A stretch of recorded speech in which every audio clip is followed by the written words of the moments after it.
Assalamualaikum warahmatullahi wabarakatuh. Em, Halo semuanya, kembali lagi bersama saya Odiva Kairunisa dengan PMC 1C023120 dari kelas 5E ataupun angkatan 23E, program studi S1 Akuntansi Fakultas Ekonomi dan Bisnis Universitas Bengkulu. Nah, di sini saya akan membuat video pembelajaran tentang mata kuliah akuntansi keuangan lanjutan yang dimana kali ini tuh dosen pengampu akuntansi keuangan lanjutan itu adalah Ibu Indah Oktario Jayanti, SMSI, KCA, CAP. Nah, di video kali ini saya akan menjelaskan tentang em, salah satu topik yang penting dan sering muncul dalam pembahasan laporan keuangan perusahaan modern, yaitu segmen operasi ataupun di bab 11. Nah, dalam dunia bisnis itu semakin kompleks perusahaan, bisnis yang semakin kompleks ini, perusahaan itu tidak hanya menjalankan satu jenis usaha. Banyak perusahaan berkembang menjadi multibisnis, memiliki berbagai jenis produk, jenis jasa, bahkan beroperasi di berbagai wilayah secara bersamaan.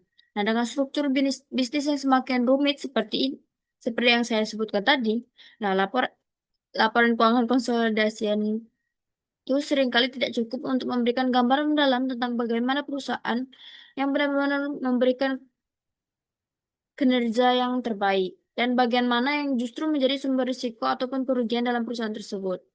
Nah, disinilah pelaporan segmen operasi itu berperan penting. Segmen operasi itu memberikan kaca pembesar ataupun seperti kaca pembesar kepada para pengelola laporan keuangan, mulai dari investor, kreditor, analisis keuangan, regulator, hingga manajemen puncak untuk memahami bagaimana perusahaan bekerja di dalamnya. Nah, informasi segmen membantu kita menjawab berbagai pertanyaan seperti produk mana yang paling menguntungkan, wilayah bisnis mana yang beresiko, apakah perusahaan memiliki disertifikasi pada disertifikasi usaha yang kuat, atau justru yang telah bergantung pada segmen tertentu. Nah, dalam video kali ini saya akan menjelaskan konsep segmen operasi secara runtun, mulai dari definisinya, karakteristiknya, bagaimana menentukan segmen yang wajib dilaporkan, sampai bagaimana perusahaan harus melakukan pengungkapan sesuai dengan standar PSAK. Nah, di bab 11 ini tuh memiliki itu tuh memiliki 4 tujuan pembelajaran, yaitu yang pertama menguasai konsep dan karakteristik dari segmen operasi. Yang kedua, mampu menentukan segmen operasi yang harus dilaporkan secara terpisah. Yang ketiga, mampu menentukan pengungkapan dan pengukuran atas segmen dilaporkan. Dan yang keempat itu mampu menentukan pengungkapan pada level entitas. Nah, kerangka untuk bab 11 ini ada ini bisa dilihat. Nggak kelihatan ya. Hmm. Itu ada 3 subbab utama. Yang pertama itu konsep dan karakteristik segmen operasi, yang dimana di subbab ini itu memiliki 3 anak subbab lagi, yaitu yang pertama konsep laporan segmen operasi, yang kedua definisi segmen operasi, dan yang ketiga penentuan segmen operasi. Terus subbab yang kedua itu segmen dilaporkan, yang dimana itu memiliki 2 anak subbabnya lagi, yaitu yang pertama ambang batas kuantitatif dan pengukuran dan pengungkapan. Nah, yang ketiga ataupun terakhir itu yaitu pengungkapan pada level entitas, yang dimana pada subbab ini tuh memiliki tiga anak subbab, yaitu yang pertama informasi produk dan jasa, yang kedua informasi wilayah geografis, dan yang ketiga informasi pelanggan utama. Nah, kita masuk ke segmen operasi. Nah, segmen operasi itu adalah komponen dalam perusahaan yang menjalankan aktivitas bisnis tertentu. Nah, komponen itu tuh bukan hanya menghasilkan pendapatan, tetapi juga bisa menimbulkan beban dan memiliki aktivitas operasional yang bisa diidentifikasi secara jelas. Nah, namun tidak semua unit di perusahaan itu otomatis menjadi segmen operasi. Nah, ada satu prinsip kunci yang dimana segmen tersebut harus benar-benar menjadi perhatian manajemen puncak, ataupun terutama di Chief Operating Decision Maker. Nah, Chief Operating Decision Maker itu bisa berupa direktur utama, dewan direksi, komite manajemen operasional, atau tim eksekutif yang bertanggung jawab pada keputusan strategis. Nah, artinya itu segmen operasi itu adalah bagian yang dipantau secara rutin untuk menilai kinerja dan mengambil keputusan bisnis. Jadi bukan semata-mata unit bisnis yang menghasilkan laba, tetapi tetap tetapi unit yang struktural yang dianggap penting dalam proses pengambilan keputusan.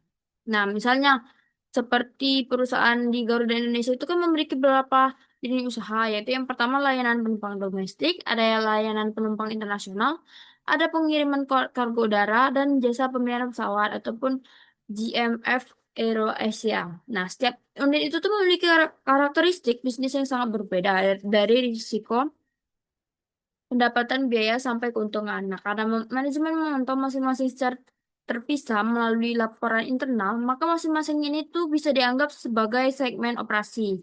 Jadi intinya, segmen operasi itu tuh menunjukkan cara perusahaan melihat dirinya sendiri itu dari dalam. Nah, di subbab pertama itu kan ada konsep dan karakteristik segmen operasi. Nah, yang anak subbab pertama itu konsep laporan segmen operasi. Nah, di konsep kita masuk ke subbab besarnya dulu, yaitu konsep dan karakteristik segmen operasi. Nah, pada subbab sebelumnya telah dibahas bagaimana penyusunan laporan keuangan konsolidasi yang memberikan informasi keuangan entitas induk dan entitas anak. Seakan-akan mereka adalah satu entitas meskipun sebenarnya merupakan entitas yang legal yang terpisah. Namun dalam entitas tunggal juga dimungkinkan terdapat bagian yang disebut sebagai segmen operasi. Sehingga dari sudut pandang konsolidasi, laporan keuangan entitas tunggal tersebut merupakan hasil dari proses konsolidasi atas segmen operasi yang ada. Nah, di bab ini tuh menekankan bahwa bagaimana proses konsolidasi segmen operasi, meskipun prinsip konsolidasi seperti eliminasi juga digunakan dalam pelaporan segmen. Nah, di bab ini tuh kita lebih membahas konsep dan karakteristik segmen operasi yang di mana yang pertama itu kan konsep laporan segmen. Nah, konsep pelaporan segmen itu muncul karena laporan keuangan tradisional seringkali menyembunyikan perbedaan performa dalam perusahaan yang memiliki banyak lini usaha. Nah, misalnya kita bayangkan perusahaan besar seperti Samsung ataupun Unilever itu mereka tidak hanya menjual satu produk, tetapi mereka menjual sampai ratusan ataupun ribuan produk. Tanpa pelaporan segmen, seluruh informasi keuangan akan tercampur dalam satu laporan laba rugi.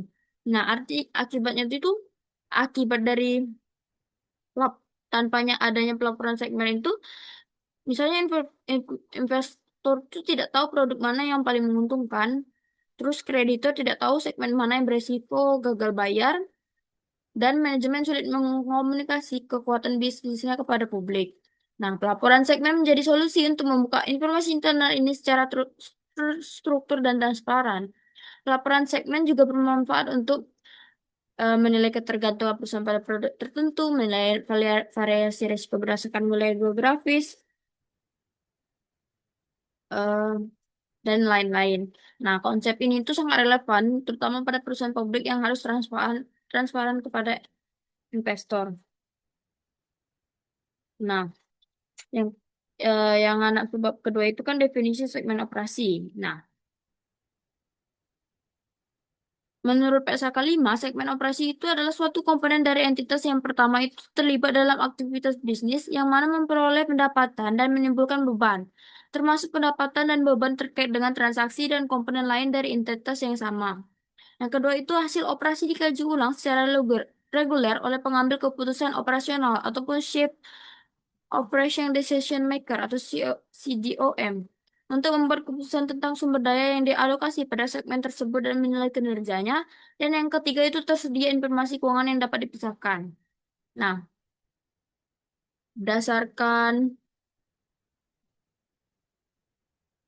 berdasarkan ketiga karakter di atas tadi, secara sederhana dapat disimpulkan bahwa segmen operasi itulah bagian dari entitas yang merupakan profit center ataupun memiliki pendapatan dan beban yang, yang kinerjanya dievaluasi secara berkala dan memiliki informasi keuangan yang terpisah.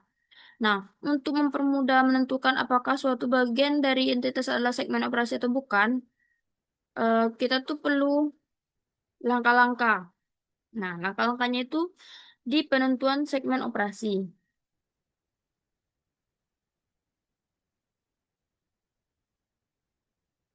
Nah, langkah menentukan segmen operasi itu yang pertama langkah satu, identifikasi CODM. Nah, pengambilan keputusan operasional ataupun CODM adalah sebuah fungsi dan tidak harus dalam bentuk jabatan spesifik. C- CODM itu bisa berupa perorangan seperti halnya Chief Executive Officer atau CEO atau Chief Operating Officer atau COO atau bisa juga sekelompok eksekutif seperti dewan direksi atau komite manajemen. Nah, fungsi CODM itu adalah untuk mengalokasi sumber daya untuk dan menilai operasi hasil segmen suatu entitas. CODM biasanya menerima laporan perusahaan yang dipecah menjadi beberapa segmen, misalnya jenis produk ataupun geografi. Dan kemungkinan pemecahan tersebut memenuhi definisi segmen operasi. Nah, oleh karena itu, kemungkinan besar manajemen sudah memiliki informasi internal perusahaan dalam format yang serupa dengan yang diperlukan untuk menyusun laporan segmen. Langkah kedua itu, bisakah komponen dari entitas menghasilkan pendapatan dan mengeluarkan biaya dari aktivitas bisnisnya? Nah, bagian dari entitas yang memiliki kriteria segmen operasi harus dapat menghasilkan pendapatan sekaligus beban atau yang dikenal sebagai profit center. Nah, jika bagian suatu entitas belum menghasilkan pendapatan karena baru beroperasi, namun diharapkan entitas yang belum menghasilkan am- namun diharapkan menghasilkan pendapatan di masa depan itu merupakan segmen operasi. Namun bagian dari entitas yang memang tidak diharapkan menghasilkan pendapatan di masa depan ataupun cost center itu seperti kantor pusat bukanlah segmen operasi. Nah, langkah ketiga itu apakah hasil operasi atas komponen dari entitas ditelaah secara teratur oleh CODM sebagai dasar untuk alokasi sumber daya dan penilaian kinerja. Sebuah komponen dari entitas itu ditelaah secara teratur oleh CODM kemungkinan merupakan sebuah segmen operasi. Ada kemungkinan timbul masalah dalam mengidentifikasi segmen operasi, yaitu sejauh mana hasil operasi unit bisnis adalah dikumpulkan untuk tujuan telaah oleh CODM. Nah, dalam banyak kasus, CODM akan menerima dan menelaah informasi atas hasil operasi individu, unit bisnis, serta kelompok unit bisnis, dan mungkin sulit menetapkan kumpulan informasi mana yang digunakan CODM untuk menentukan keputusan tentang sumber daya yang akan dialokasikan dan penilaian kinerja. Nah, langkah yang terakhir itu, apakah informasi keuangan yang terpisah tersedia untuk komponen dari entitas? Nah, informasi keuangan atas konsumen entitas harus dapat dipisah sehingga pengukuran kinerja dan bagaimana alokasi sumber daya dapat ditelaah oleh CODM. Informasi dipisahkan tersebut harus dapat dirinci untuk membantu CODM atau CODM dalam melakukan telaah kinerja dan alokasi sumber daya. Penentuan apakah terdapat informasi keuangan terpisah membutuhkan pertimbangan tertentu. Namun pedoman umum dalam praktiknya itu adalah peran posisi keuangan segmen belumlah cukup untuk menyimpulkan bahwa terdapat informasi keuangan yang terpisah. Nah, selanjutnya itu kita ke bab yang kedua yaitu segmen dilaporkan. Nah, tidak semua segmen operasi perlu ditampilkan dalam laporan keuangan. Untuk menjadi segmen dilaporkan, perusahaan harus mengevaluasi ambang batas kuantitatif.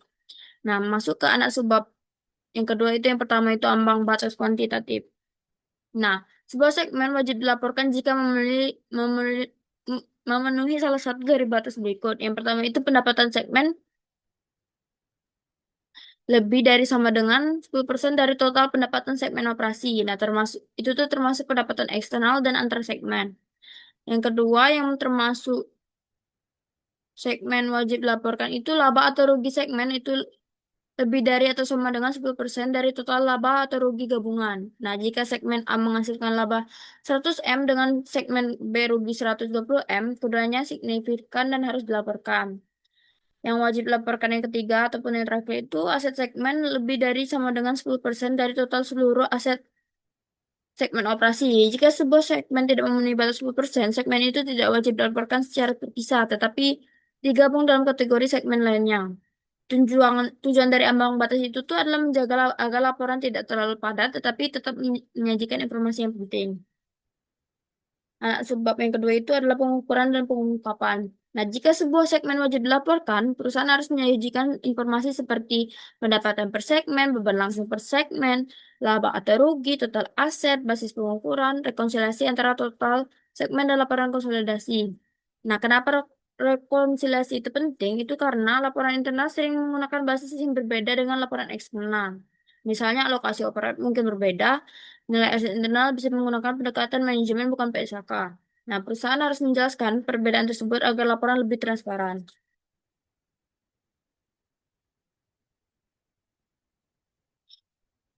Terus masuk ke subbab terakhir yaitu pengungkapan pada level entitas.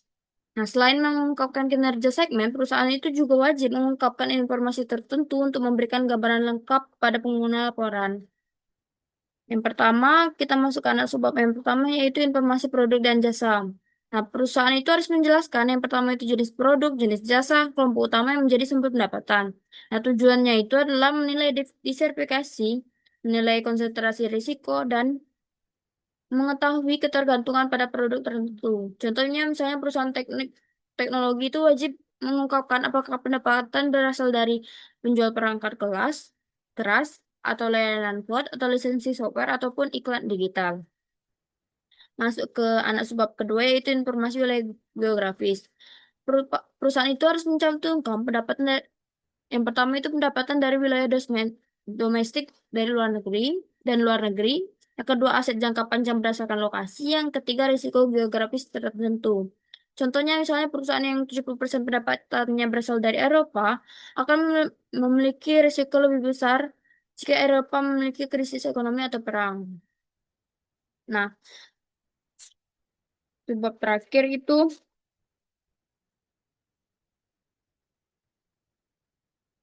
informasi pelanggan utama. Nah, jika satu pelanggan memberikan kontribusi lebih dari 10% pendapatan, perusahaan itu wajib mengungkapkannya. Namun nama pelanggan tidak perlu disebutkan. Itu cukup membuat presentasi kontribusinya dan segmen apa yang terkait. Nah, saya akan memberikan kasus singkat ataupun contoh singkat itu misalkan PT Audipa memiliki tiga segmen utama, misalnya segmen alat rumah tangga, segmen elektronik, dan segmen layanan purna jual. Nah, dari ketiga segmen yang saya sebutkan tadi itu, segmen elektronik menyumbangkan 60% pendapatan, segmen alat rumah tangga 25%, dan layanan jual purna jual tadi 15%. Nah, karena ketiganya itu melewati ambang batas yaitu 10%, maka seluruh segmen tersebut wajib dilaporkan secara terpisah. Nah, selain itu PT Audiva atau PT saya tadi juga harus mengungkapkan informasi tambahan mengenai jenis produk yang dijual, pendapatan domestik dan internasional, serta pengungkapan bahwa ada satu pelanggan besar yang menyumbang 12% dari total pendapatan perusahaan. Nah, dari yang saya jelaskan tadi, kesimpulannya yaitu pelaporan segmen merupakan alat penting yang memberikan gambaran jelas tentang sumber kinerja perusahaan dengan memisahkan pendapatan, beban, aset, dan laba berdasarkan segmen. Pengguna laporan dapat melihat kekuatan dan kelemahan perusahaan secara lebih detail. Nah, informasi segmen juga sangat membantu dalam menilai risiko bisnis dan potensi pertumbuhan di masa depan. Pada akhirnya, pelaporan segmen itu bukan hanya kewajiban menurut standar PSAKD atau IFRS, tetapi merupakan sarana untuk membangun transparansi, kepercayaan, dan evaluasi yang lebih efektif terhadap perusahaan.